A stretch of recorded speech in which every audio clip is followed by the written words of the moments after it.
Asambleísta Betty Amores.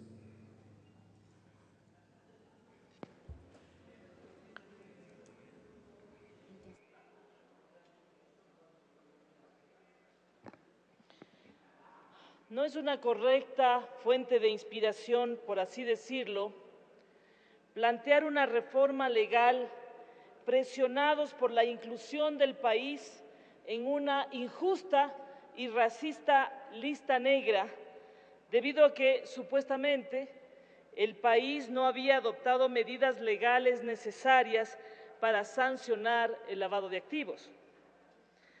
En la comisión tuvimos la oportunidad de conocer que la famosa declaratoria había sido el resultado de una negligencia administrativa de no enviar oportunamente un informe y que, como ya se había saldado esa omisión, nos encontrábamos ya ahora en un estatus de lista gris.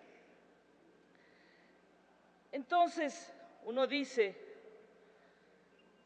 si esto es así,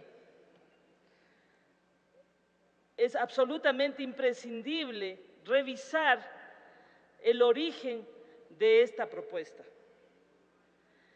En la comisión no escapa a nuestro conocimiento que calificaciones tan poco sustentadas como la señalada también obedecen a lógicas nada santas que buscan sancionar en el ámbito internacional el proceso de cambio que Ecuador está llevando a cabo pese a sus grandes dificultades y contradicciones. Las modificaciones que ha sufrido nuestra legislación y que han sido anteriores a la Constitución vigente han seguido, a decir de uno de los tratadistas convocado por la Comisión, la tendencia impuesta por la legislación internacional. Pero seamos realistas, esa legislación internacional ha sido promulgada desde la visión de Estados Unidos en los organismos internacionales en esta materia. Y lo que por parte de un país aterrorizado y ciertamente vengativo por los dolorosos acontecimientos del 11 de septiembre. Ello explica que las obligaciones impuestas a los países, surgidas, por ejemplo, de la Convención Interamericana contra el Terrorismo, que eran de por sí conculcatorias de los derechos, pasaban de la vinculación del lavado de activos respecto del narcotráfico a la vinculación del lavado de activos respecto de lo que ellos denominaron delitos graves. Sin embargo, nuestra ley actualmente vigente fue mucho más allá, y yo diría para peor, y estableció sanciones respecto de lo que se ha denominado actividades ilícitas, conforme se señala en el artículo 1 de esta ley. Este término, actividades ilícitas, deviene en una especie de hoyo oscuro en el universo. Toda la ley que se está en este momento debatiendo, estimados legisladores, va a parar a un hoyo oscuro que se llaman las actividades ilícitas. Y digo es un hoyo oscuro porque nunca se llega a definir qué mismo son las actividades ilícitas. La fuente de inspiración de toda ley necesariamente debe ser nuestra Constitución política y los tratados internacionales que consagran derechos.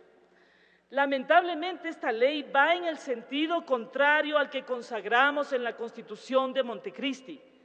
En efecto, mientras que en nuestra Constitución vigente consagramos la prioridad absoluta de los derechos y de la justicia, en el artículo 1 nos declaramos como un Estado de derechos y de justicia. En el proyecto de ley se establece que podrían ser delitos acciones abstractas no definidas en forma taxativa, lo cual es sumamente grave. Por otro lado, debo coincidir con el asambleísta Vicente Tayano en que lo lógico habría sido una reforma al Código Penal para precisamente partir de las tipificaciones ya existentes que sancionan este tipo de delitos.